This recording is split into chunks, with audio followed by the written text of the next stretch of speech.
No nii, tere õhtust kõigile. Vaatame, kuidas siin inimesi saabumas on.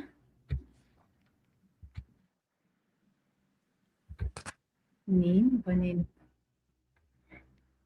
Ja võite siin julgelt ka märku anda, et kas on ilusti kuulda, ilusti näha. Mina olen Lilian, Miiniku-Jooksi asutaja ja täna on meiega siin Jessica Joelle Alexander. Kui te kirjutate siia, et kas on ilusti kuulda, et siis on meil ka see info kenasti olemas, et meie Jessicaga küll üksteist kuuleme, aga kuidas see heli ka teieni jõuab, et seda oleks tore teada. Kui keegi paneks siia mõne kommentaari selle kohta, on hästi. Noh, väga tore. On ilusti kuulda. Nii, aga siis saame alustada, et osati toimub siis meie veebiseminar eesti keeles, aga enamus aja inglise keeles, sellepärast et Jessica on meil tuntud Taani vanemlusekspert, kes on välja andnud 3 erinevat raamatut. Need on ilmunud 35 erinevas riigis ja meil on siis täna rõõm teada anda, et oleme välja andnud koos Menu Meediaga Jessica raamatu, mis siis esmakordselt on ilmunud ka eesti keeles. Trükisoojalt tuleb ta välja järgmine nädal ja postitama siis loodame hakata 17. Nii et ja esimene Jessica raamat on siin kenasti olemas. Hello, Jessica. I will start speaking English. I did a little introduction about you and about your new book that have released first time in Estonia, in Estonian. And I'm so happy that we have connected with you. We have already held different seminars. Now your book is out. You're coming to Estonia on the 18th of August, but also in September. So great, that's so many things happening. Yes, I'm very excited to come to Estonia. Okay, let's start from the beginning. I already got the feedback that it's great to hear us, that everybody can hear, can see us. And yeah, let's start from the beginning, from your own journey. How did you found your Danish way?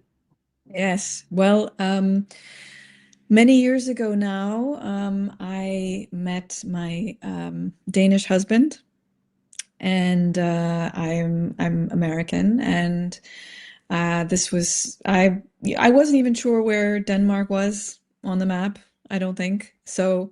I was the first time I went to Denmark. I was not really impressed with the weather. I was not really impressed with the food. The food is better now. But I was very, very surprised by the children here. Now that was many years ago, and at that time I wasn't even sure if I wanted to have kids. So when I saw Danish families and Danish children, and they were just so serene and happy and joyful and well-behaved, I remember telling my husband that if we could get a guarantee to have Danish children, I definitely wanted to have kids. So, joking aside, that was sort of where my journey began many years ago. And I already then began studying some of the differences. I really noticed the cultural differences of how Danish parents in particular were with their children. I found this very, very special. And I mean, I'm a cultural researcher. My background is psychology, so I was already very interested in this. But yeah, there was just something special in the relationship with the parents and children. So many years later, when we had our own children, I had read many, many books on parenting, trying to prepare myself. But I found that once our daughter was born, I preferred all of the Danish advice to the parenting books I had read. And this just became my natural go-to. It's like everybody seemed to sort of know the way for, whether it was feeding or education or dealing with different, issues. I began to realize that there was a sort of a philosophy around how Danish people were raising their children. And then one day I read in the newspaper that Denmark had been voted as one of the happiest countries in the world. Actually, it was voted the happiest country in the world that year. And every year for over 40 years in a row, they're always in the top 3. And as an American, we're obsessed with happiness. It's in our Declaration of Independence. We have thousands of books devoted to happiness, but we score very low on the happiness scale. So for me, this was really shocking that Denmark was always voted so highly in the happiness. And I was quite convinced after 5 years using the Danish way of parenting with my own kids that part of the reason that they were so happy was because of the parenting, because happy kids grow up to be happy parents who raise happy kids. And I had a light bulb moment, eureka. And I thought, oh my gosh, this has changed my life so much as a parent and as a person. And I knew it would help others. And that's where the books began. And now 35 countries later, and, a movement has started. So it's really nice, really gratifying. So Estonia is 26th country, or do you count the country? I'm not sure which one, but yes. Okay. You have worked out the parent framework, and could you describe the key ideas from the framework? So it is basically, stands for P is for play, A, authenticity, R is reframing, E, empathy, N, no ultimatums, and T is togetherness and hygge. And this acronym really encapsulates the basic philosophy around parenting in Denmark. And it's actually taught in universities now, and many research papers have been written on it. So it's become an accepted parenting model, which is really nice. But would you like me to go through some of them? Yes, sure.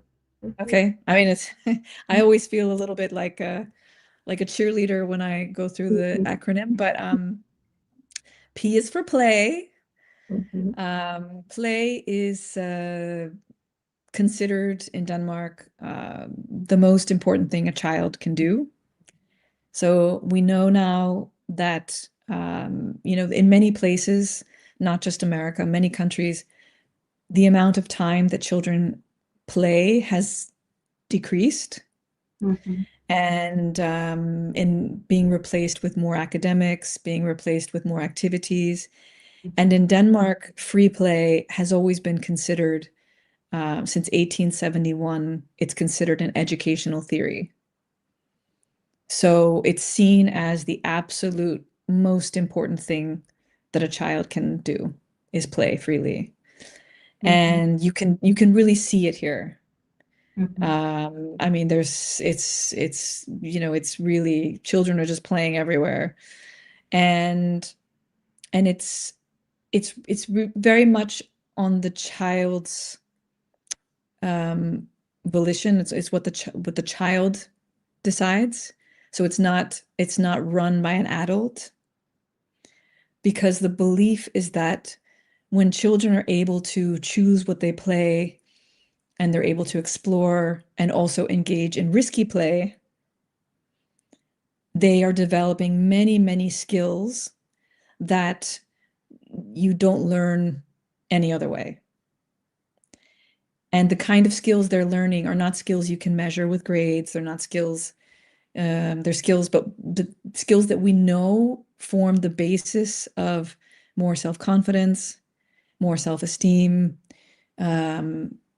something called an internal locus of control, which means that a child feels like they have more control over their life. Mm-hmm.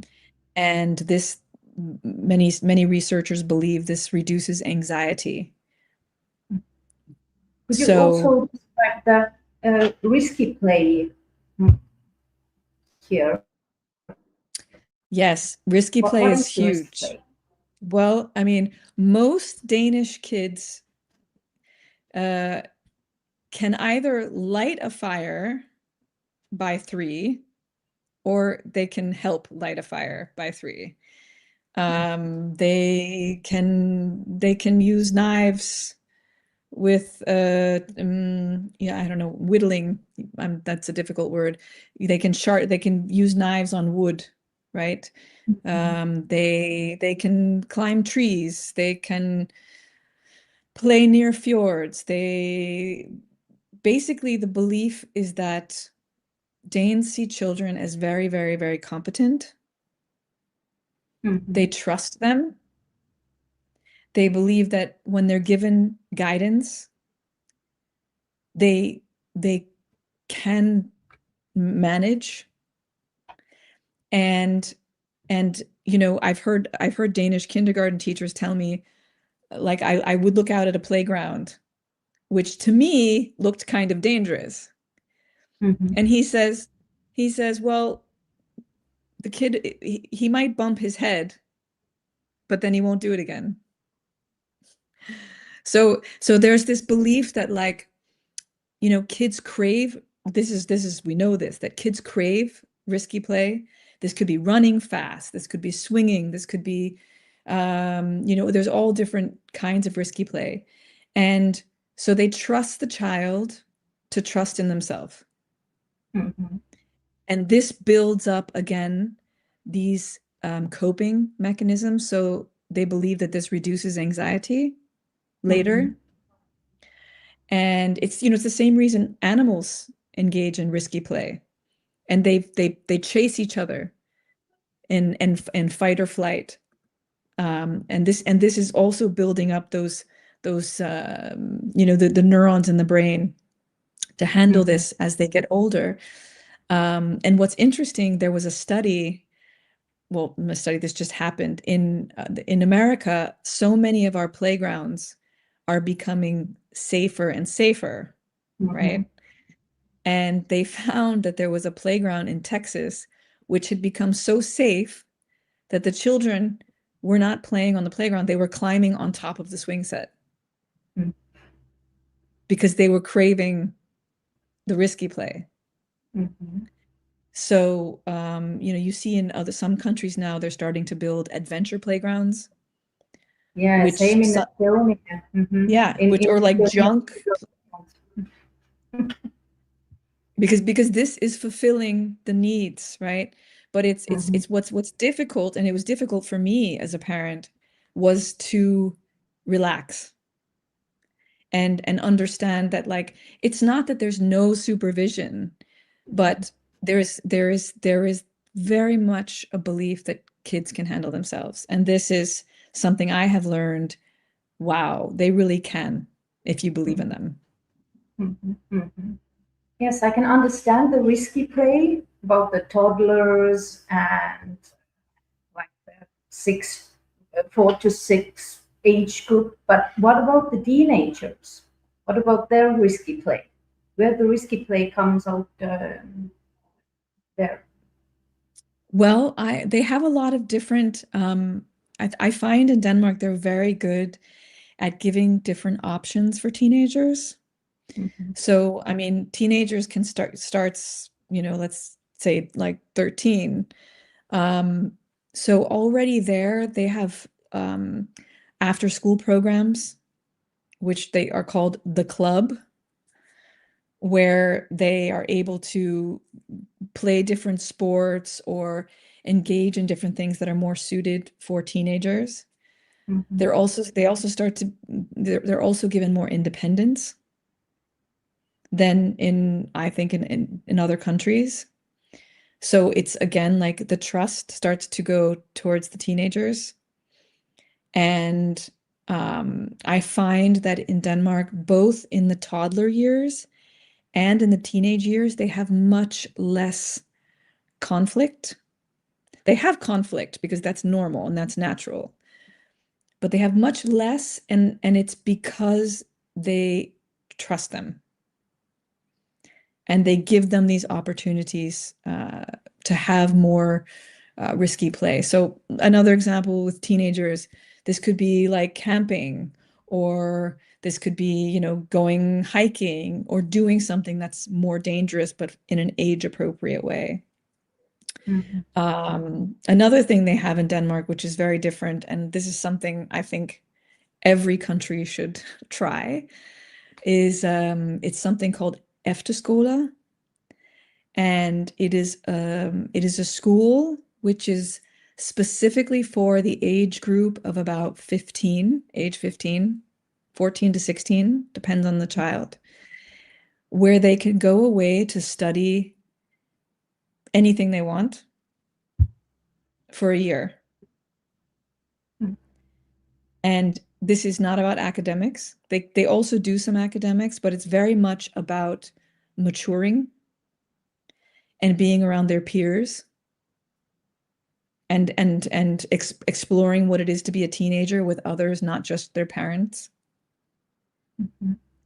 So I think it really, I think it's genius personally. It's a really nice way to, go through that challenging phase for every parent, I think. Would you bring some examples about what they choose, where they have this, let's say, for a year?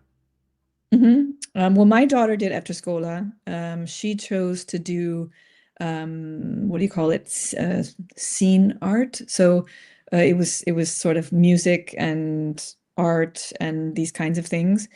But they do, you can, I mean, honestly, they have everything. You can do art, you can do soccer, you can do mountain climbing, you can do skiing, you can do music. I mean, honestly, they have so many different kinds. They have big ones, they have small ones. And basically, the point is that outside of what they choose, they also do a lot of activities where they have to be around other teenagers and learn how to be with others and deal with social issues and deal with drama and learn how to manage conflict. And this is just so invaluable, I find. This is really super helpful, because this is also something that is it's a big change for teenagers to deal with drama and girl issues and, all that kind of thing. And they spend a lot of time working with kids here with something called dannelse. I talk about that a lot in my books. Dannelse, which is basically a kind of character education. So it's like how to have empathy, how to think about others, how to handle conflict, how to have boundaries. I mean, for me, it's incredible, because I didn't get any of this in education. So it's really interesting how different it is. To talk more about it in your new book, Danish Way of Education. Yes. Yes, yes, yes. A lot Mhm. about it in that one, yes. I also touch on it in this book. Yes, but in the education book, I do talk a lot about Every it. day that we have launched today. Okay, but I will encourage people to ask questions from Jessica, and the first one who will pop a question here will be owner of the new book. Eesti Wow. keeles, et esimesele inimesele, kes siia praegu küsimuse paneb, siis kingime ära ühe raamatu. Yes, so we will give out 2 books during this webinar. So first one, yes, who will ask a question will receive first book, and the other book we will see. Okay, so let's wait for the questions, but until then you can continue with a framework, perhaps. Well, so play is just very important also for adults. So for teenagers, for adults, and A is for authenticity. So that is the next letter in the acronym. And that basically is very tied to Danes are very, very, very honest with their kids about life. And this was a little strange for me in the beginning because for me, it was very culturally different. And my daughter was reading books very young about making babies and death and divorce and all kinds of topics, which for me was not, I wouldn't be reading for a 5-year-old. But in Denmark, it's very common that you read about everything in an age-appropriate way, because they believe that if it's part of life, it should be part of education. And that it's usually adults that put taboo on topics, not kids. That kids are very innocent and kids are just asking questions, and the more honest we are with them and the more we treat them as competent, capable, that they can understand in a again, age-appropriate way, then they learn that life is not a fairy tale. And that's okay, because life is not a fairy tale. And when they experience real life and pain and difficult things, they handle it much better. They're more resilient.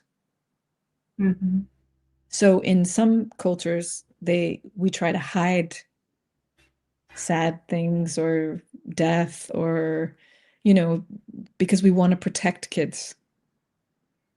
But they believe that we don't protect them by hiding the reality of life.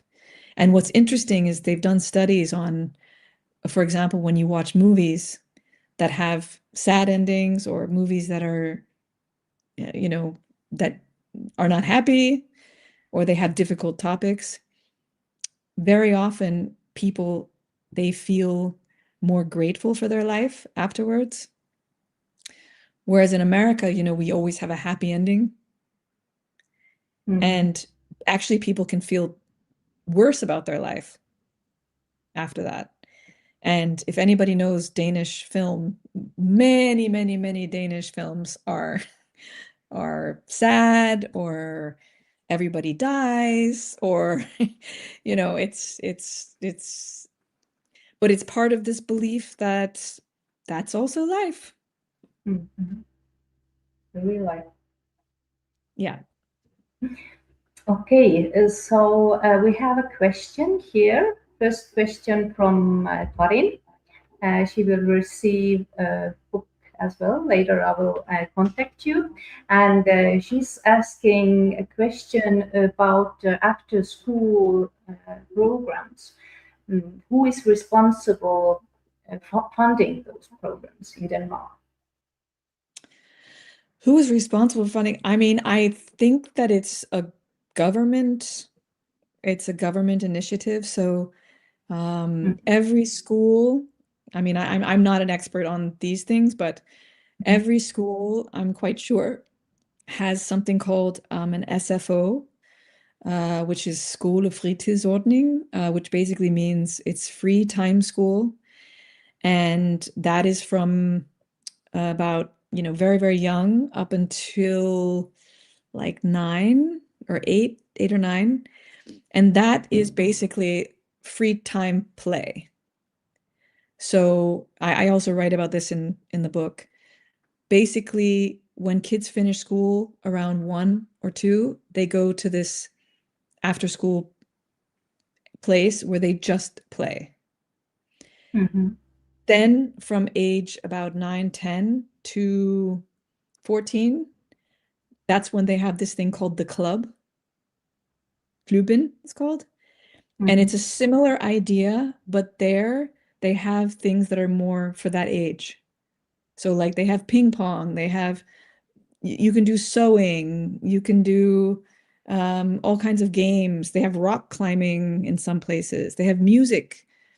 And there's usually an adult who supervises, who is there to help, and sometimes will run a project, but it's very much, again, free play for their age, right? Then when the kids get to be about 13, 14, they're too cool for club, right? So my son he's just stopped going to the club.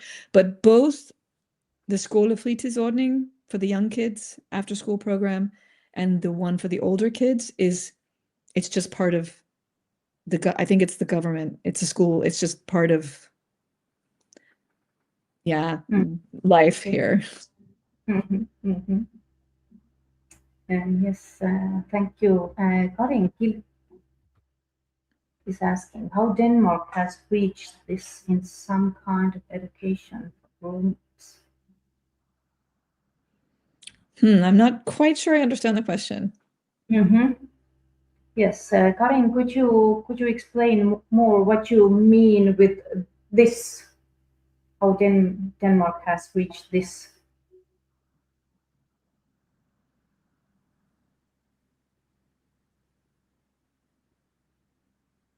I mean, if she means like how has this come about, I'm going to answer it in 2 ways.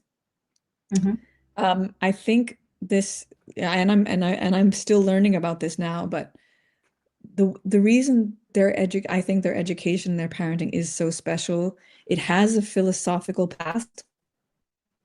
It is based on some different philosophers that were here, and also theologians, I guess you call them. There's a couple that were very, very fundamental in the Danish way of thinking, who believed in this different kind of education.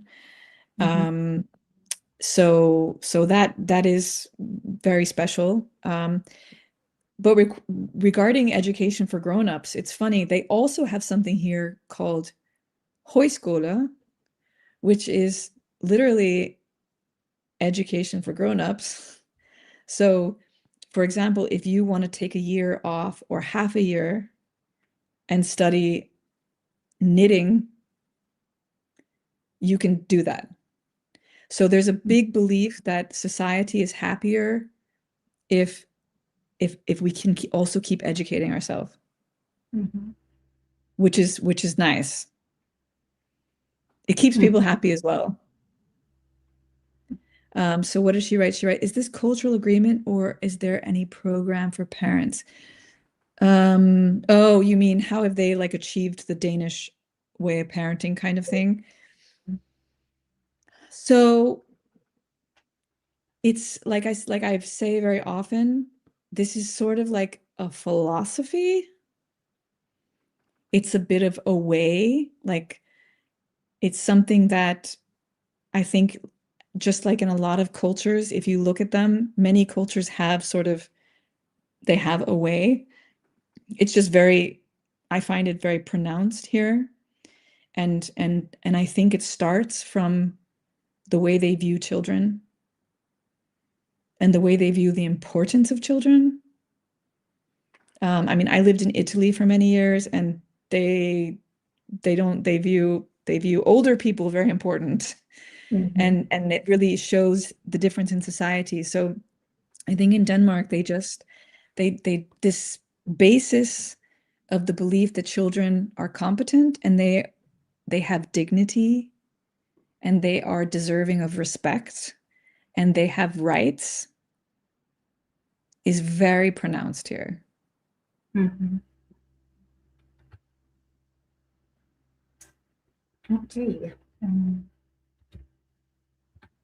Thank you, Jessica. I will put in the comments a link where you can buy Jessica's new book. And I would have to say, ma ütlen seda eesti keeles, et kuni 6. augustini on meil ekstra soodne hind Jessica raamatule, ainult 17 eurot, et tõesti rohkem me sellise hinnaga kuskil enam ei paku, et ongi selle webinari spetsial ja Minijoksi listi liikmetele siis selline eksklusiivne pakkumine, ehk siis kasutage võimalust. Ja mis mulle selle raamatu juures väga meeldib, on see, et Jessica on välja toonud selles raamatus erinevad vanusegrupid. Ehk siis see raamat on nagu käsiraamat, mida sa saad kasutada siis vastavalt sellele, millises eas su laps hetkel on. Nii et igati väärtuslik tööriist.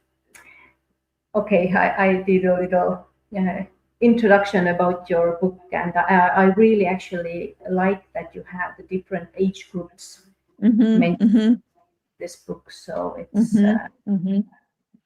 yeah, I mean, the idea was like, I don't know if the Danish way of parenting is in Estonian. Is it? Do you know? In Estonian, no.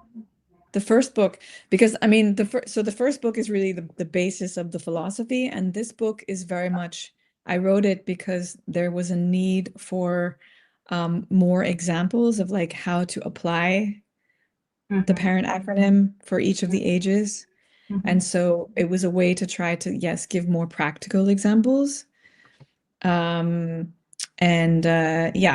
break it down into some of the things that help promote this philosophy. So things like having more routines, so that you have more time for hygge, which is, this idea of like being able to spend time where you are just being together, right? Another place that the Danish people see play, and I talk about this a lot in this book, is in chores. So I don't know how you say chores in Estonian. Do you? Chores, so like work you have to do every day. So doing the dishes, cleaning the house, because so little children, they see this as play. And actually, if you go back to the hunter-gatherers, work and play were the same thing. Kids were playing to grow up to learn what they were going to do. And so Danish people are, I find, very good at like helping include their toddlers and smaller children in work. You have to have patience, of course, and you don't always have patience. And we talk a lot about in the book, you have to see like, do I have patience? Do I have emotional ability today to be with my child, baking, cooking, shopping?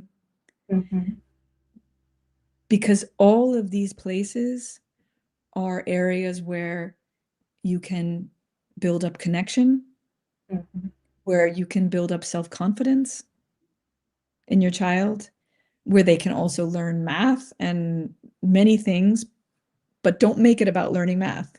But it's just, it's a natural thing they can do.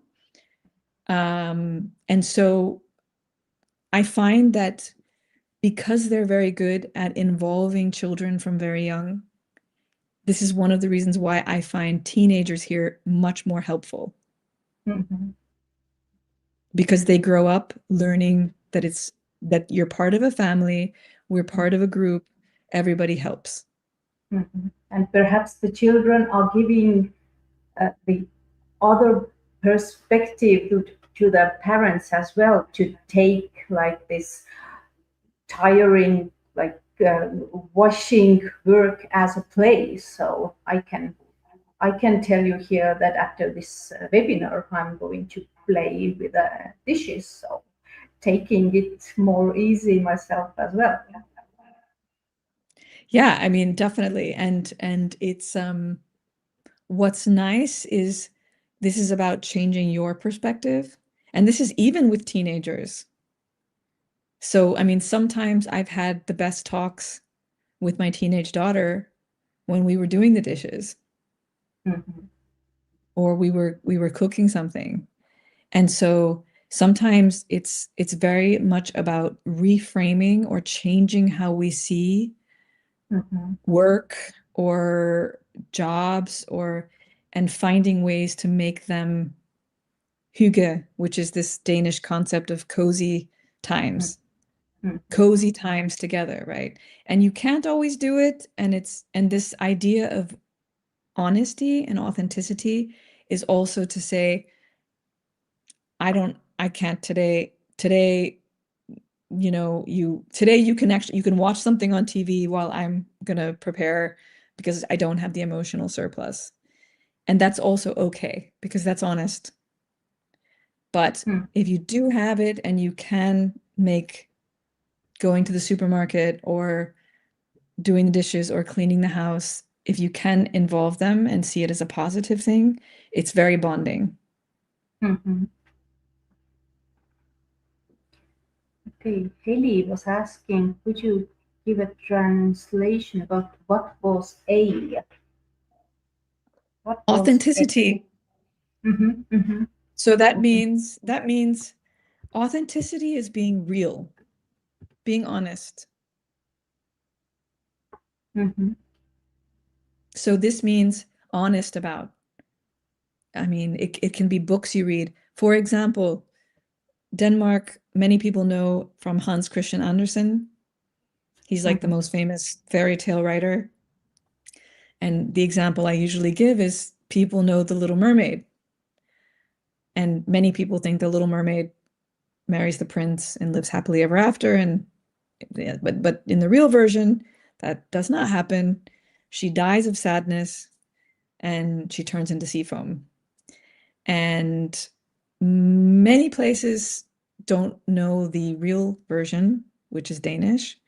And many Danish fairy tales are sad or have a touching ending, something emotional. And I read both versions with my daughter, and I found she preferred the sad version. And the thing about reading stories that are difficult or that are talking about death or divorce or any subject that also happens in life, number one, kids are actually really interested. It can be a big learning experience for the parent. Kids also learn to trust you more because they know that they can talk to you about anything. And this is something that really matters later in life. Another place they're very honest is in the way they praise. So I don't know how you say praise in Estonian, but it's you don't hear a lot of Danish parents saying, "Oh my God, you're so amazing. You're such a great artist." Or you're so so smart.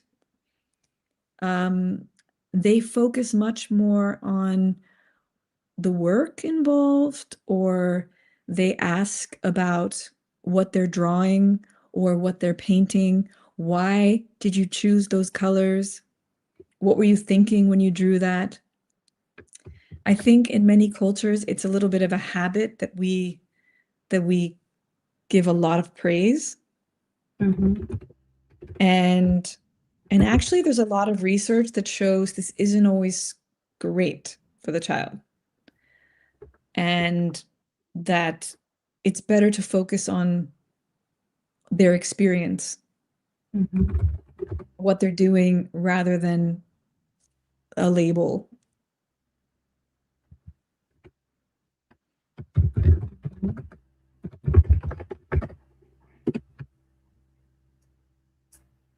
Okay, there is another question from Karin in social media innovation. Yeah. Is social media is affecting everybody? So yes, it has. It has also been an issue here for sure. I think that now they don't have phones in many schools. It's not allowed, so that helps. And I think phones should be out of schools personally. I do believe that because there's so much focus on play and they do offer a lot of options, and I would say the way they handle digital play is a little bit healthier, meaning they do allow some digital play, and they encourage you to be social, they encourage you to be creative. And something else that I think is really helpful, and this is something I'll be talking about when I come to Estonia, which is they have something in schools called digiteldannelse, which is basically digital citizenship. And you start to hear this word other places, but in Denmark, they've had this for many years. I know because I've been studying it for a while. They've been very advanced, I think, in teaching kids about how to be a good person online. So just like we have to talk about how to handle situations in the real world, how do we handle conflict? How are we a kind person? How do we be careful? How, there's so many different experiences that they talk about in the real world. They also talk about online. So I find that kids are better prepared here for the online world. And of course, it's still an issue because it can be very addicting. But it's I find parents are really a little bit more involved, and there's a lot of help for how parents can be involved in their life. And this is super, super, super important because their online life is just as real for them as their offline life.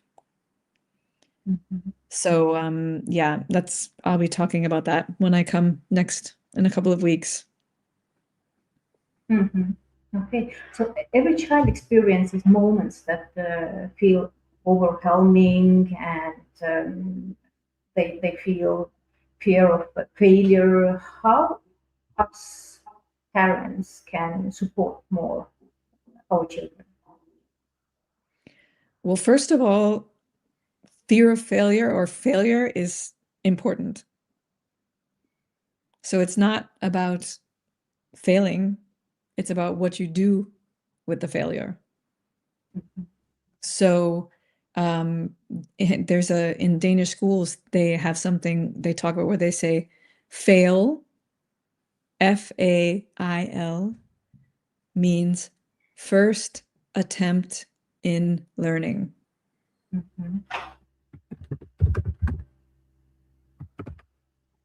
Mistakes are okay.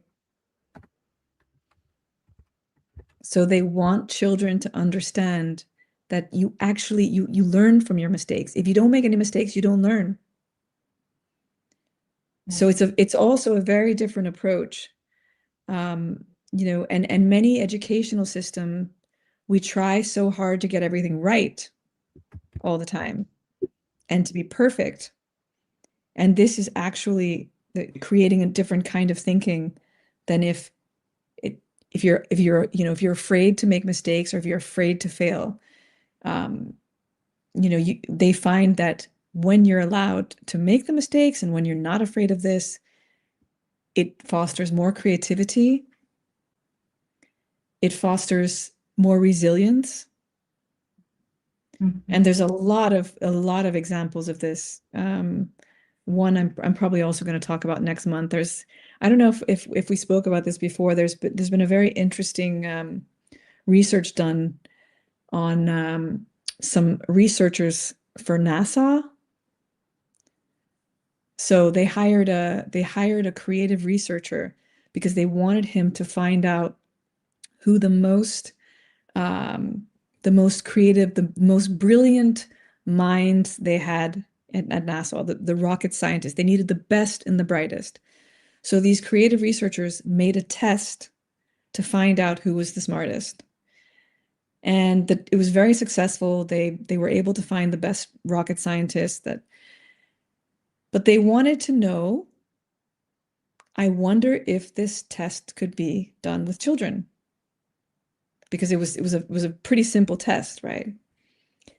And so they gave the test to kindergartners to see how many would test as creative geniuses. How many do you think tested as creative geniuses? Guess. That's great.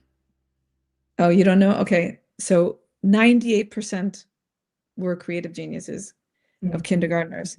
As they got older, they gave the kids the test. By the time they were 12, 15, it was like 8%.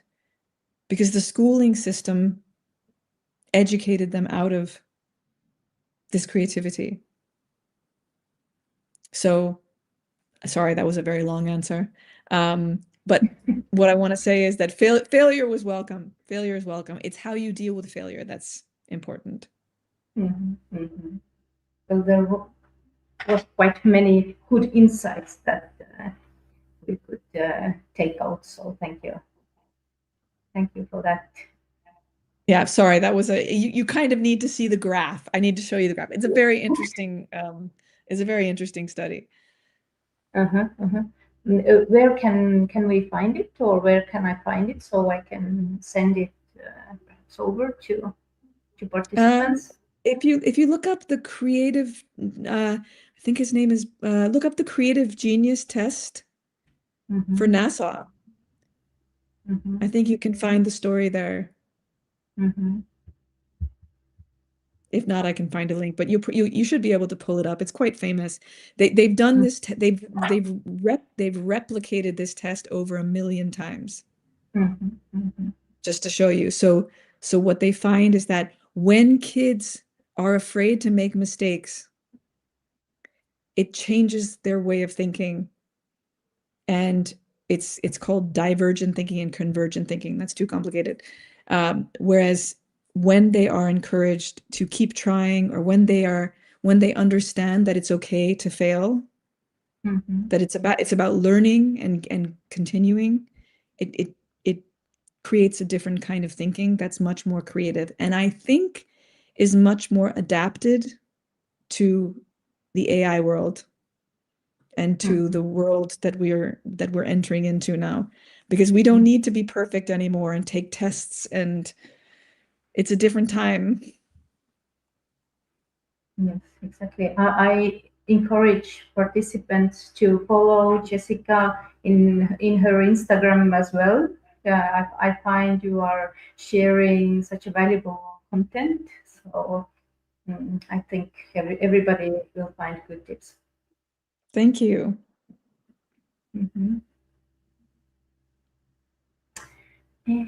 Okay.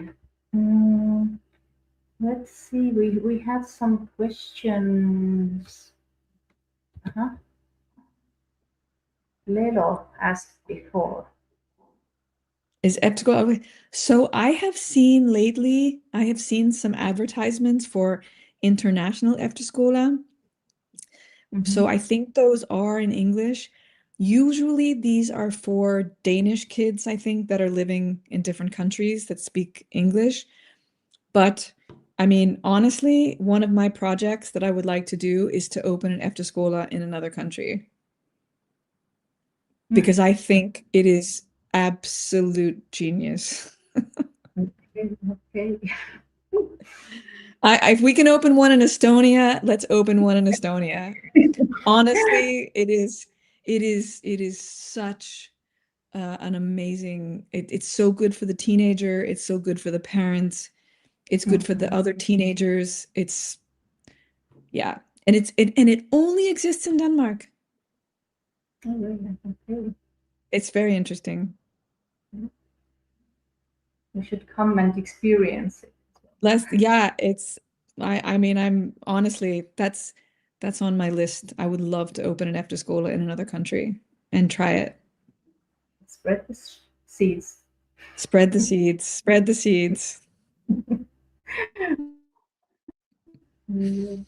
Okay. Thank you, Jessica. If we talk a little bit about more about the digital world, so how can we parents support children that they could be emotionally strong, independent, and capable of making good decisions online?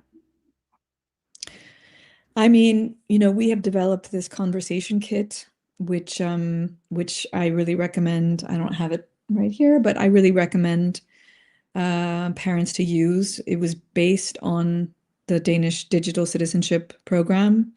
It's a way that parents can play with their kids and talk about these situations, which is really about, it's not about technology per se, it's more about how to handle online life.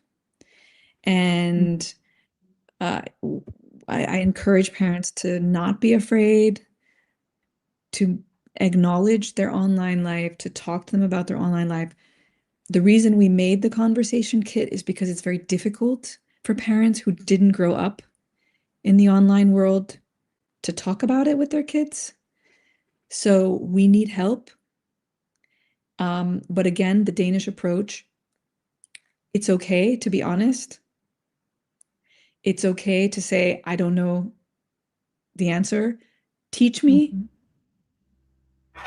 You will gain a lot of respect from your kids if you listen, learn from them, ask what's happening, try not to be judgmental, try to play with them a little bit online. I mean, I joined Snapchat with my daughter and people laughed at me, but I have such a close relationship with her because we're able to snap, and now some other parents have joined because they realize, oh, I can actually communicate with my teenager. But it's like showing interest in their world, that it's not all bad. Remember that we are programmed to see the negativity. We are programmed to be afraid. That is how our brains are programmed. It's the negativity bias, it's called. It's natural, it's evolutionary, but our kids are growing up here, and if we want to have a relationship with them, we also have to see the positives and try to help them learn to deal with or navigate problems when we're not there, because we can't control it completely. We can try, but they're smarter than us. And so we want them to trust us. We want them to come to us. We want them to know how to handle situations, how to be a nice person, how to help their friends if their friends are in trouble. This is all the digital citizenship stuff. Yeah. And it's very, very important. And from experience, it does make a difference when we make an effort to be in their world and help them. Yes, thank you. Any questions? We have 5 more minutes left. So if there are some topics that we didn't cover but you are interested, so you can maybe ask in Estonian. Maybe it's the English. Yes, you can ask also in Estonian. And we will translate, or I don't know. Maybe Jessica will understand Estonian as well. Maybe I can try.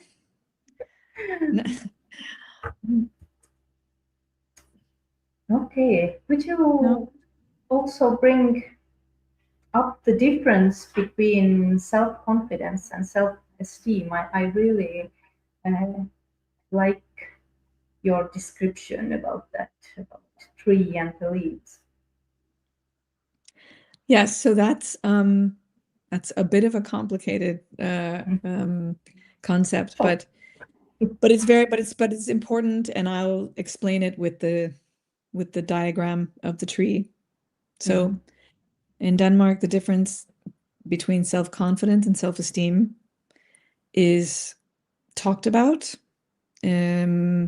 with kids, with parents, with teachers, because they believe it's important that we understand the difference and we nurture both. So they describe it often with a tree, and they say self-confidence is like the leaves of the tree. So that's the things you can see. It's the things you're good at.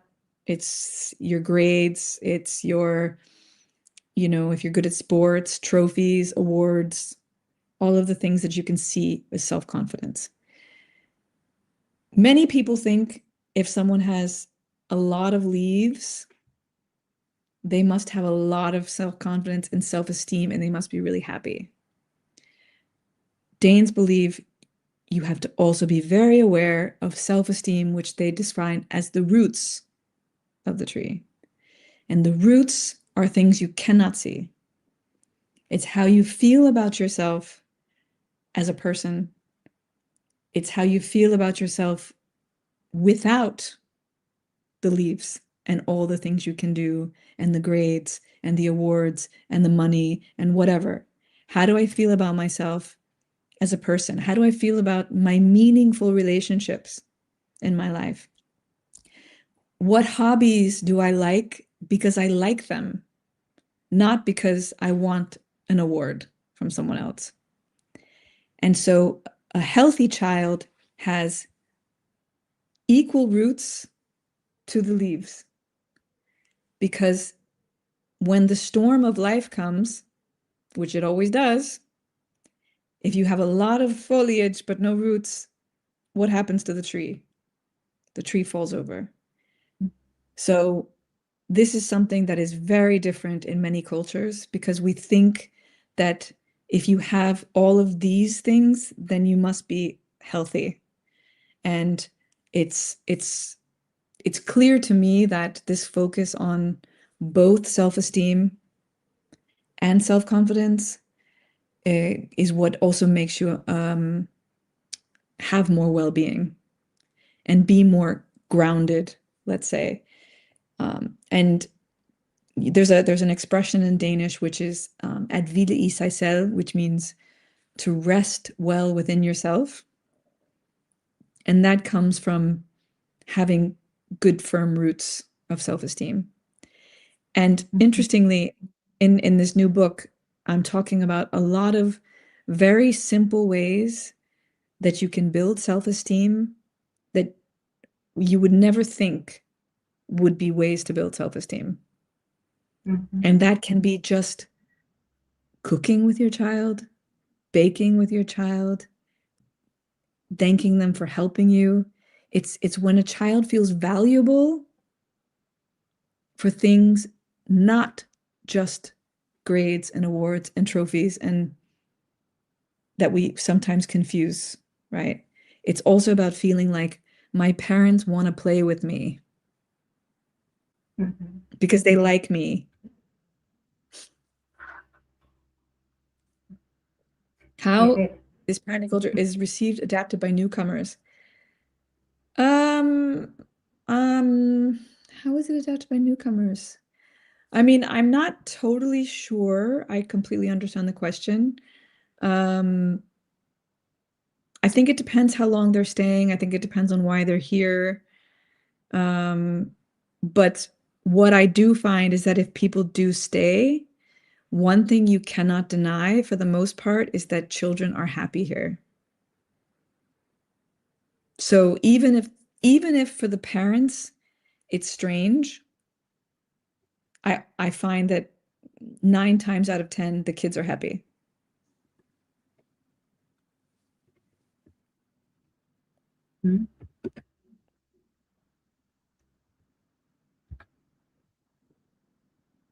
Karin, she is writing in Estonia, but she's expressing that actually she cannot be interested of the teenagers' war games in the PlayStation, internet, the war. It's very hard to understand and adapt, and how can we find anything positive about it? It is a play for them, but how can we accept it as parents? I mean, you can wait as long as you want. I mean, we waited. We didn't let our son get Fortnite until just recently.